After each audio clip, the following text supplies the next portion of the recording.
Bonjour à tous, j'espère que vous allez bien, ici Damien du collectif Teammate pour un nouveau tuto gratuit, non pas Photoshop mais HTML CSS, j'allais me tromper. Donc vous étiez nombreux à me solliciter, vous êtes beaucoup à vous intéresser au langage de programmation. Donc ça y est, j'ai sauté le pas, je me suis dit pourquoi pas. Donc ce premier petit tuto va être consacré à la construction d'une page web. On verra comment organiser certains titres, paragraphes et listes à puces, et puis comment attacher une feuille de style à notre page HTML, tout simplement pour, comme vous le voyez à l'écran, changer la couleur du fond d'une page, et puis comment styliser aussi nos titres et puis nos paragraphes et listes à puces. On arrivera à un petit résultat comme ceci à la fin de ce tuto, et puis on verra lors d'un prochain tuto comment agencer un petit peu mieux et structurer notre site internet avec des blocs. Je vous en dis pas plus, je vous laisse découvrir ce tuto, c'est parti. Allez, c'est parti, on commence ce tuto. Donc du coup on va venir ouvrir Dreamweaver. Donc une fois que Dreamweaver est ouvert, on va faire fichier nouveau. Dreamweaver nous propose de créer différents types de pages. Donc pour l'instant, nous on va s'intéresser juste au type de page HTML et au type de page CSS. Donc dans un premier temps, on va venir cocher type de page HTML et on va venir cliquer sur créer. Ici au niveau du type de document, il nous propose différentes versions. Donc là, vu qu'on est rendu au HTML5, autant utiliser les dernières technologies. Donc on va se laisser en HTML5. On va venir lier juste après un fichier CSS, on va voir comment procéder. Donc on va venir cliquer sur créer, et là qu'est-ce qui se passe? Donc vraiment pour les novices dans Dreamweaver, ici dans la partie du haut, ici ça va être tout le code source de notre page web.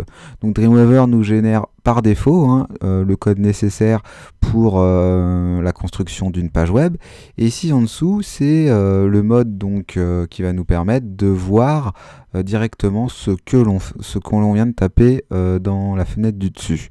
Donc là le code n'est pas affiché en direct, c'est juste une petite prévue des textes et puis des blocs qu'on va venir insérer.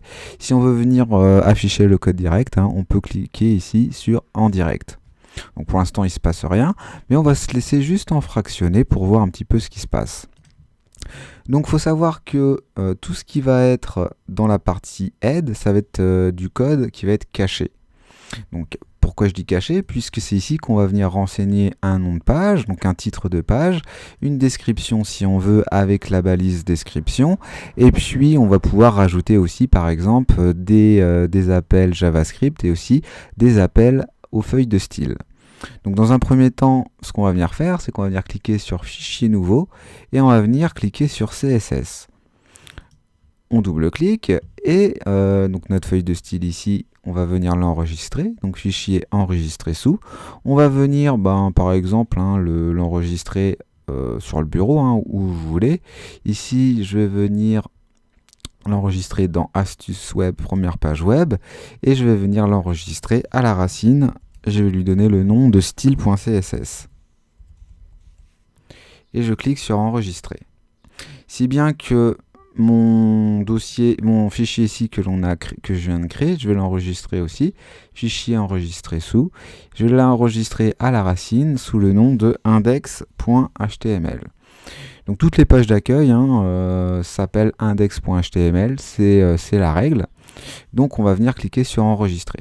Donc on l'appelle bien index.html, notre feuille de style style.css, et maintenant on va venir lier en fait ces deux pages. Comment faire pour lier ces deux pages? C'est très simple. Vous venez cliquer donc dans Fenêtre et dans CSS Designer, d'accord? Et on va venir cliquer ici sur le petit plus dans Source. Ici, on va venir cliquer sur Joindre un fichier CSS existant et on va venir cliquer sur Parcourir. On va ouvrir notre dossier où on a enregistré nos deux pages et on va venir cliquer sur style.css.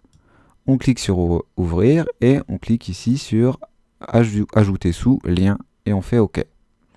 Et là, en fait, Dreamweaver nous a généré directement une ligne de code. Donc on aurait très bien pu la taper à la main, hein. Ici, c'est vraiment pour les débutants. Si vous voulez pas trop vous casser la tête, vous avez juste ici à venir cliquer sur le petit plus et venir chercher la feuille de style. Pour ceux qui veulent retenir cette ligne, elle est importante, puisque ça vous évitera de faire toutes ces manipulations. Vous avez juste à venir taper une ouverture de balise, link href, vous venez appeler votre style.css. Pourquoi juste style.css? Puisqu'il est à la racine du document, d'accord? Si j'ouvre ici mon dossier, je me retrouve bien avec un index.html et un style.css qui sont tous les deux à la racine de mon document. Par exemple, si j'avais créé un nouveau dossier ici, que je l'avais appelé style par exemple, et que j'avais rangé ma feuille de style dans mon dossier style, il aurait fallu que j'ajoute juste un slash devant style pour spécifier en fait à Dreamweaver de lui dire en fait tu vas chercher la feuille de style dans le dossier qui s'appelle style.css. Donc on vient juste rajouter style devant, voilà, et là Dreamweaver comprend qu'il faut aller chercher style.css dans le dossier style. D'accord. D'ailleurs, si on clique par exemple ici dans la fenêtre ici fractionné, on peut s'apercevoir que le style.css a bien été lié, vous voyez, si on clique sur style.css, on y a bien accès. Donc on peut venir enregistrer, donc soit vous le laissez à la racine, soit vous le laissez dans le dossier style.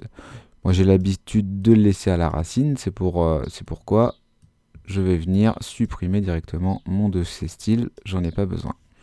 Du coup, je vais venir supprimer ici le style slash, et je peux venir enregistrer.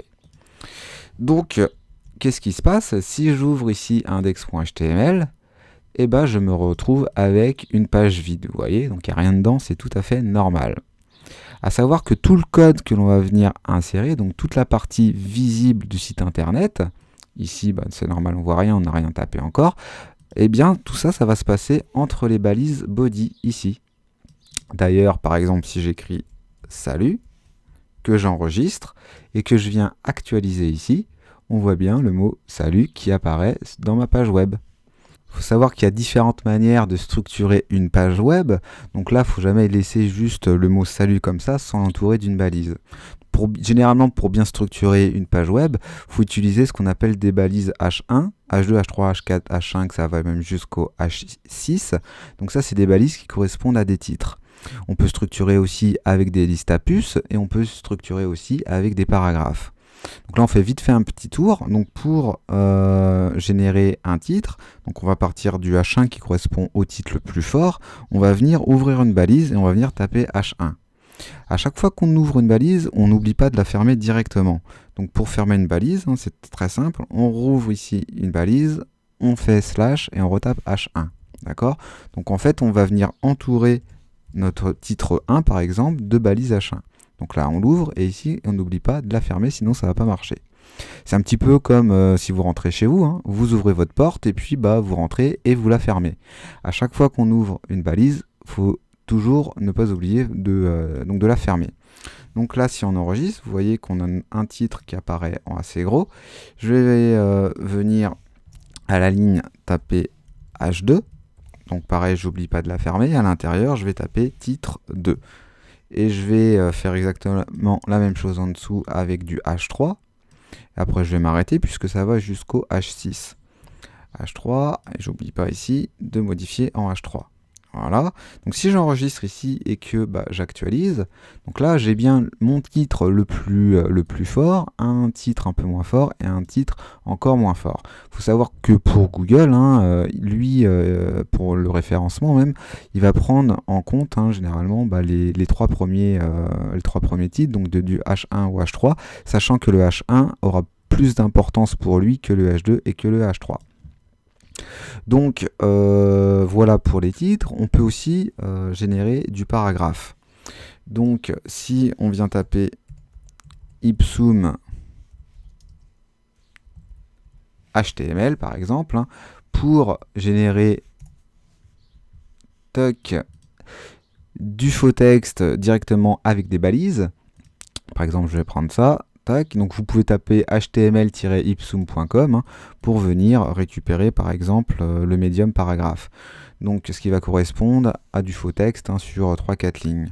Donc là je vais venir le coller et venir enregistrer. Il faut savoir que chaque paragraphe doit être entouré de la balise paragraphe. Donc on n'oublie pas, on ouvre notre balise P et on vient la fermer ici. Donc là, on vient d'écrire 3 titres, on vient d'écrire un paragraphe, et par exemple, on a bien envie d'énumérer des choses, donc il faut savoir qu'il existe aussi des listes à puces. Les listes à puces sont symbolisées par des balises UL et des balises LI. Donc par exemple ici, on va venir sélectionner donc, ce faux texte ici, et on va venir le placer juste après notre balise P. On vient enregistrer et on regarde ce qui se passe. Donc là, on a bien des listes à puces. Donc si j'enregistre et que j'actualise par exemple sur ma page web, voilà. Donc là, j'ai bien mes 3 titres, j'ai bien mon premier paragraphe et j'ai bien aussi mes listes à puces. Il faut savoir qu'on peut facilement venir modifier la couleur d'un élément. Donc je vous disais tout à l'heure, grâce à la feuille de style. Comment faire? C'est très simple. Dans notre feuille de style, déjà, par exemple, on peut décider de mettre tout l'arrière-plan de notre page d'une couleur différente. Donc, par exemple, j'ai envie que tout mon arrière-plan soit gris. Donc, je vais venir ici taper body, ce qui correspond donc au corps. Vous vous rappelez, en plus, dans le fichier source, on avait déjà une balise body. Vous vous rappelez, je vous ai dit, tout le corps, tout le code de notre site internet doit être compris entre les balises body. Donc, du coup, ici, on va venir taper body, on va venir ouvrir une accolade, donc on va venir faire Alt et la touche 5, et A et Alt, et la touche 5 c'est la touche parenthèse ouvrante, et la touche Alt et parenthèse fermante pour créer les accolades. Sur PC, sur les claviers PC, je ne me rappelle plus du tout. Là c'est sur du clavier Mac, mais fiez-vous aux signes sur votre clavier, vous les retrouverez facilement. Donc là, à l'intérieur des parenthèses, je vais dire, voilà, moi je veux que le fond de page soit gris, par exemple. Donc je vais taper background-color et je vais lui spécifier une valeur grise. Donc moi je sais qu'il faut que je spécifie par exemple 3C pour avoir une valeur grise. Et j'oublie pas de fermer en fait avec un point virgule. Du coup, si je reviens ici, j'enregistre et que j'actualise, donc là vous voyez que mon fond de page est bien devenu gris. Si vous ne connaissez pas trop les valeurs hexadécimales, n'hésitez pas à ouvrir Photoshop, à ouvrir ici le sélecteur et par exemple à venir cibler une autre couleur. Si vous voulez, je sais pas, du fuchsia par exemple, et vous venez récupérer ici la valeur hexadécimale, vous faites copier et vous venez tout simplement la remplacer ici et vous venez enregistrer. Et d'ailleurs, si on vient actualiser notre page, donc là on a bien notre couleur fuchsia. Donc il existe beaucoup d'autres attributs pour modifier certaines choses dans la page. On verra lors d'autres mini-tutos. Là on va juste se concentrer sur la feuille de style et sur ce qu'on vient de générer, c'est-à-dire les titres, le paragraphe et les listes à puces. Donc à savoir que notre premier titre, on avait dit que c'était qu'il était entouré des balises H1. Donc du coup, après body, on va juste, donc ça on peut venir copier pour comme ça nous évitera de retaper les accolades. On va venir remplacer body ici par H1. Là on peut donner des petits coups de tabulation pour voir plus clair. Et on va venir lui spécifier non pas un background color, mais juste une color. Donc on va dire par exemple que tous mes titres H1, donc les plus gros, je veux qu'ils soient par exemple en blanc. Alors pour spécifier une couleur blanche, on a juste à taper FFF, on enregistre, et là vous voyez, là j'ai bien mon titre 1 qui est en blanc. Donc si j'actualise ici, hop, mon titre 1 est bien en blanc. Par exemple, j'ai envie de dire que tous mes titres bleus, je les veux en blanc, en gris très clair, pour essayer de faire un petit dégradé du blanc au gris. Et bien pas de souci, je copie mon H1, je le colle en dessous, je remplace H1 par H2, et dans Photoshop par exemple, je vais venir spécifier une couleur gris très très clair, donc je vais mettre F1, F1, F1, donc je viens copier la valeur hexadécimale et je viens la coller. Donc là, si j'enregistre et que j'actualise dans Chrome, vous voyez, là j'ai bien mon titre 1 qui est en blanc. Donc si j'actualise ici, hop, mon titre 1 est bien en blanc. Par exemple, j'ai envie de dire que tous mes titres H1, donc les plus gros, je veux qu'ils soient par exemple en blanc. Alors pour spécifier une couleur blanche, on a juste à taper FFF, on enregistre, et là vous voyez, là j'ai bien mon titre 1 qui est en blanc. Donc là, si j'enregistre et que j'actualise dans Chrome, là il y a une petite différence. Alors je sais pas si c'est trop visible chez vous, ce sera certainement plus visible sur du H3, donc je vais venir copier H2, je vais venir le coller en dessous, je remplace H2 par H3, et au niveau de la color, je retourne dans Photoshop, et je lui spécifie un gris un peu plus foncé, donc je vais mettre E2, E2, E2, et je viens remplacer cette valeur hexadécimale, hop, j'enregistre, je retourne dans Chrome, j'actualise, et là vous voyez, on a un gris un peu plus clair. Donc là on a un petit dégradé pour l'effet de style. Au niveau des paragraphes, pareil, j'ai envie de spécifier une couleur différente, j'ai envie que ça soit en gris un peu plus foncé, donc pas de souci, je viens copier le H3, je viens le coller en dessous et je remplace H3 par P, puisque P, c'était la balise qui nous permettait de générer du paragraphe. Je retourne dans ma feuille de style CSS, je vais venir ouvrir donc Photoshop pour trouver un gris encore un peu plus clair, je descends et je me dis que D4, D4, ça a l'air pas mal. Donc je viens copier la valeur hexadécimale et je viens la coller ici dans ma feuille de style. Du coup, si j'enregistre, que j'actualise, ici, vous voyez qu'on a du coup un paragraphe en gris.